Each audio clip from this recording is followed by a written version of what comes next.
Hi guys, welcome back to the channel. I hope all of you are doing well. So this is to share a very interesting success story about a spousal sponsorship application which got refused after an unsuccessful response to the procedural fairness letter. This is also a very clear example as to the fact that the IRCC is prioritizing and processing, I would say, more leniently in Canada applications as compared to the outside Canada ones. And even though you have not been able to respond to the procedural fairness letter correctly when the time was given to you, probably all is not gone. And I will stress on the term probably, because when you're doing a reconsideration request, it becomes a discretionary application, right? So let's try to understand how did it work. So they're Indian nationals living inside Canada. Because of their some problems, the spouse got the spouse's, the procedural fairness letter. They were working with one of the prominent lawyers here in Toronto. The lawyer responded to the procedural fairness letter. IRCC was not convinced. They unfortunately refused that application. The client came to me for a consultation. We deep dive, understood everything, tried to do as much as fact finding as practically possible, and eventually realized that even though the case was handled by somebody renowned in the industry, probably not everything had been explained to IRCC like the way it should be explained. Okay, so we took the leap of faith. We created a very strong reconsideration request with supporting documents, with annexures and everything. This reconsideration request was over, I believe, about 40-45 pages.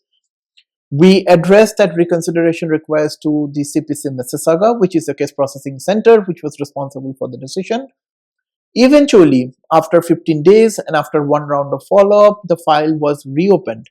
And within 30 days of the file being reopening, the client received the passport request. So this is a classic example. And also, by the way, the officer categorically mentioned in that decision letter that their file has been reopened and being reconsidered purely based on the humanitarian aspects that we brought forward as a part of our submission. So this is a clear example as to even if you lost the chance of providing a proper procedural fairness response at the first time, it's not all gone. Once a spousal sponsorship application gets refused, obviously it closes many doors, and therefore it is paramount for you to understand what exactly you need to do to make sure that you are able to minimize the cost, you're able to minimize the time, and being able to, and obviously do not fall out of status in the process, and in the whole process you're able to get a decision that probably works for you.